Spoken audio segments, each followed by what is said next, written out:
بسم اللہ الرحمن الرحیم۔ آج ہم انشاءاللہ غسل سے متعلق کچھ احکام پڑھیں گے، چونکہ ہمارے ابھی طہارت کا ہی باب چل رہا ہے۔ غسل کب فرض ہوتا ہے اور غسل کا طریقہ کیا ہے؟ رسول اللہ صلی اللہ علیہ وسلم نے فرمایا ان اللہ لا یستحیی من الحق، اللہ تعالی حق بات کو بیان کرنے سے حیا نہیں کرتے۔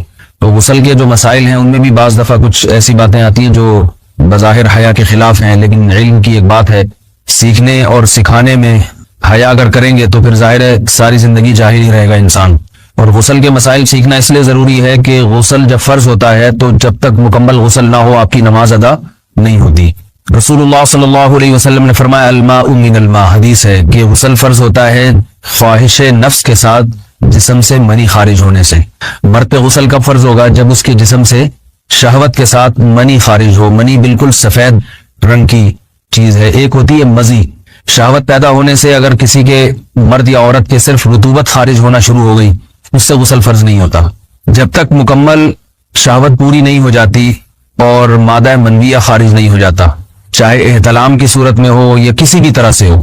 مردوں کے ساتھ چونکہ یہ بہت زیادہ ہوتا ہے، نائٹ فال کی صورت میں مردوں پر غسل کی یہ صورت بہت زیادہ فرض ہوتی ہے۔ جیسے ہی بلوغت ہوتی ہے تو احتلام شروع ہو جاتا ہے، ہفتے میں 1 دفعہ 2 دفعہ 3 دفعہ، بعض نوجوانوں کو روزانہ بھی 2 دفعہ ہوتا ہے، جبکہ خواتین میں یہ والے غسل کی صورت بہت ہی کم ہوتی ہے کہ ان کو نائٹ فال ہو یا اس طرح سے غسل فرض ہو۔ ہزاروں میں کسی ایک عورت کے ساتھ ایسا ہوتا ہے۔ ایک صورت تو یہ غسل فرض ہونے کی۔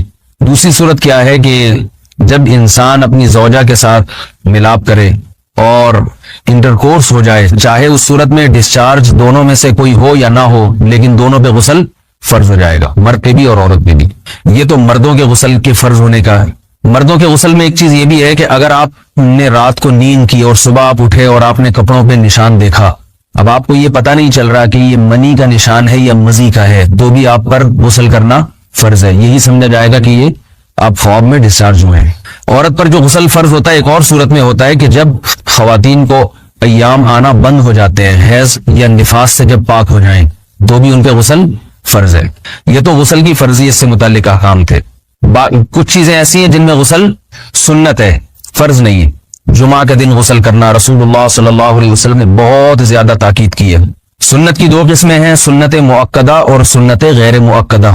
مؤکدہ وہ ہوتی ہیں کہ جن کو چھوڑنے کا اگر کوئی معمول بنا لے تو گناہ کا خطرہ ہے، اور ایسا شخص قابل ملامت ہے، اسے شریعت ملامت کرتی ہے، برا بنا کہتی ہے۔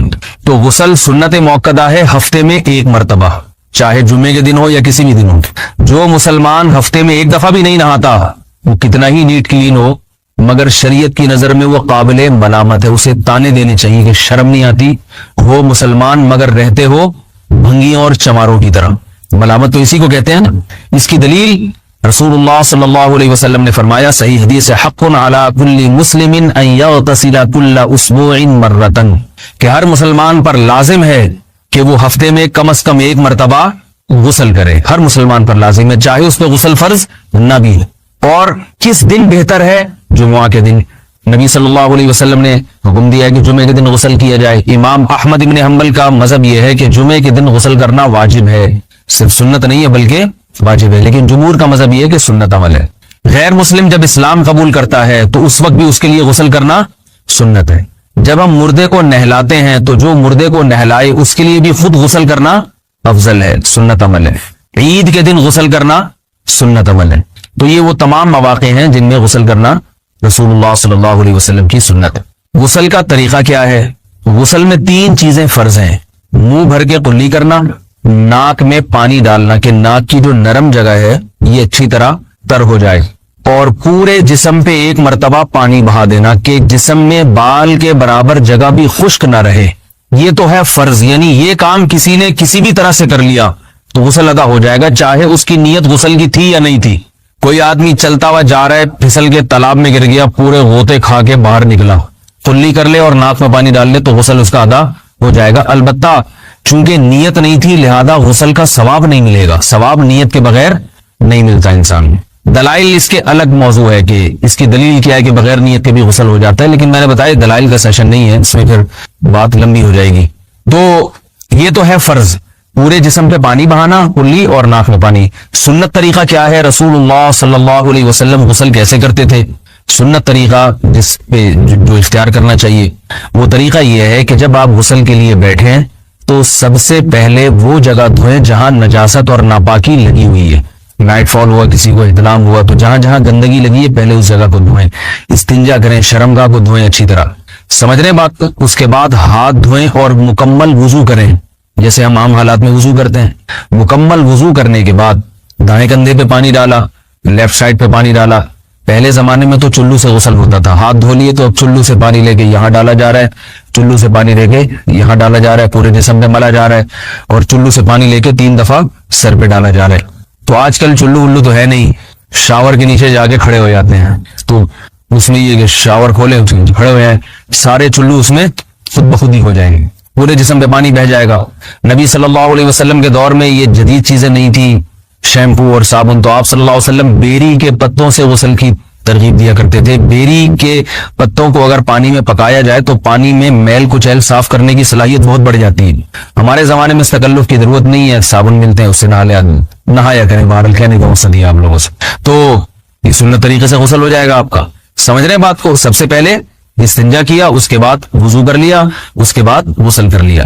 اگر کسی نے غسل میں وضو نہیں کیا اور ویسے ہی پورے جسم پہ پانی بہا دیا تو بھی اس کا وضو خود بخود ہو جائے گا. اس غسل سے وہ نماز پڑھ سکتا ہے, کیونکہ بعض لوگ غسل کرنے کے بعد دوبارہ وضو کر رہے ہوتے ہیں. اس کی ضرورت نہیں ہے, کیونکہ جب غسل کرتے ہیں تو وضو والے اعضاء تو خود بخود اس میں دھل جاتے ہیں. یہ ہے غسل کا طریقہ. وضو کیسے ٹوٹتا ہے؟ جن چیزوں سے غسل فرض ہوتا ہے ان چیزوں سے وضو تو بہرحال ٹوٹتا ہی ہے. اس کے علاوہ بھی وضو ٹوٹتا ہے. اس سے پچھلے لیکچر میں نے کچھ تفصیل بتائی تھی کہ نجاست جسم سے کہیں سے بھی خارج ہو جائے یا نجاست نکل کے بہہ پڑے, اگر قضائے حاجت کی جگہوں سے نجاست خارج ہوئی ہے تو نظر بھی آ جائے وضو ٹوٹ جائے گا, اور قضائے حاجت کے علاوہ جگہوں سے اگر نجاست خارج ہوئی ہے, خون وغیرہ ہے جیسے, تو جب تک نکل کے بہے گا نہیں تو اس وقت تک وضو نہیں ٹوٹے گا. سمجھنے بات کو. وضو کا طریقہ کیا ہے؟ سب سے پہلے دونوں ہاتھوں کو دھویا جائے, 3 دفعہ کلی کی جائے, مسواک کی جائے, 3 دفعہ ناک میں پانی ڈالا جائے, پھر پورے چہرے کو پیشانی, یہ جو ہے جہاں سے پیشانی ہماری شروع ہو رہی ہے اور تھوڑی کے نیچے تھوڑی جہاں ختم ہو رہی ہے, اور ایک کان کی لو سے دوسرے کان کی لو تک 4 اعضاء ہیں وضو میں دھونا فرض ہیں. 1 چہرہ, نمبر 2 بازو, نمبر 3 سر کا مسا, چوتھائی سر, اور نمبر 4 پاؤں کو دھونا. اس کی دلیل قرآن مجید کی مشہور آیت ہے فَاغْسِلُوا وُجُوهَكُمْ وَأَيْدِيَكُمْ إِلَى الْمَرَافِقِ. اللہ فرماتے ہیں ایمان والو جب نماز کا ارادہ ہو تو اپنے چہروں کو اور اپنے ہاتھوں کو دھو, سر کا مسا کرو اور پاؤں کو ٹخنوں سمیت دھو. دھونے کا حکم ہے قرآن مجید میں. البتہ سر کے بارے میں یہ نہیں ہے پورے سر کا مسا کرو, بلکہ آ رہا ہے وَامْسَحُوا بِرُؤُوسِكُمْ. با کا لفظ ہے, با آتی ہے تبعیض کے لیے کہ سر کے بعض حصے کا مسا. اب بعض حصے کا قرآن حدیث میں کہیں تذکرہ نہیں ہے, تو اس میں فقہائے کرام کے اجتہادات ہیں. امام شافعی فرماتے ہیں تھوڑا سا بھی ٹچ کر لیا سر کو ہو جائے گا. امام ابو حنیفہ فرماتے ہیں نہیں, کم از کم 1/4 کا ہونا ضروری ہے. سب کے اپنے اپنے دلائل ہیں, ان دلائل میں نہیں جاتا. فقہ حنفی کو جو فالو کرنے والے ہیں تو ان کو چاہیے کم از کم 1/4 سر کا مسا, یہ فرض ہونے کے لیے ضروری. مگر سنت کیا ہے؟ پورے سر کا مسا. نبی صلی اللہ علیہ وسلم دونوں ہاتھوں کو بھگو کے پورے سر کا مسا کرتے تھے ایسے. سمجھ رہے بات کو. اور مسا کے جو یہ ٹیکنیکل طریقے ہیں کہ آپ یوں پہلے انگلی بنائیں, پھر یوں لے کر جائیں, پھر یوں گھما کے لائیں, پھر یوں, یہ ٹیکنیکل طریقے حدیث سے ثابت نہیں. مسا کا طریقہ کیا ہے؟ بھیگا ہوا ہاتھ لے کے ایسے پورے سر کو ہو گیا. پھر حدیث میں یہ بھی ہے کہ یوں لے جاؤ اور یہ بھی ہے کہ 2 واپس بھی لے کر آؤ, دونوں طرح سے ثابت. تو ایسے بھی کر سکتے ہیں کہ یوں لے جائیں, اور ایسے بھی کر سکتے ہیں لے کے جائیں اور پھر واپس بھی لے آئیں, دونوں طریقے جائز ہیں. لیکن کم از کم سنت اتنی ہے کہ پورے سر کا مسا ہونا چاہیے. بعض لوگوں کو شو مارنے کا شوق ہوتا ہے, اگر وہ واپس لائیں تو بال ان کے خراب ہو جاتے ہیں, کہتے ہیں یار یہ پھر مسئلہ خراب ہو جائے گا, تو پھر ایسے لوگ صرف یوں ہی لے جائیں کافی. افضل تو یہ کہ یوں بھی لے جائیں, دونوں طرح سے صحیح ہے. بہرحال دونوں حدیث سے ثابت ہیں. سمجھ رہے بات کو. اور یہاں ایک اہم مسئلہ بتا دوں, قرآن مجید نے پاؤں کو دھونے کا حکم دیا ہے, پاؤں پہ مسا کرنے کا حکم نہیں دیا. اور حدیث میں خفین پر مسا کرنے کا حکم ہے. تو قرآن اور حدیث کو فقہاء نے جمع کیا ہے, لہذا وہ موزے جن میں آسانی سے پاؤں دھوئے جا سکتے ہیں ان میں چاروں ائمہ کے نزدیک پاؤں پہ مسا کرنا جائز نہیں. سعودی عرب میں جو بعض سلفی حضرات اور یہاں ہمارے ہاں بھی اہل حدیث حضرات نے عام موضوع پر بھی جو مسا کی ایک روایت ڈال دی ہے, اسلاف میں, تابعین, تبع تابعین میں اور چاروں ائمہ کے مذاہب میں اس کا ثبوت نہیں ملتا. اگر اسلاف میں کوئی قائل بھی ہے تو ایک شاذ قول, اکا دکا قول ملتا ہے, ورنہ یہ ائمہ اربعہ کے مذہب کے خلاف ہے. اور جو احادیث جو نقل ہوتی ہیں صحیح سند کے ساتھ ان کے بھی خلاف اور قرآن کی آیت کے بھی خلاف ہے. اس لیے کسی نے عام ساکس پہ اگر مسا کر لیا، جو عام طور پہ آفس پہن کے جاتے ہیں لوگ، اس میں تو پاؤں، آپ اگر ساکس کو پانی کے نیچے رکھیں پورا پاؤں دھل جائے گا آرام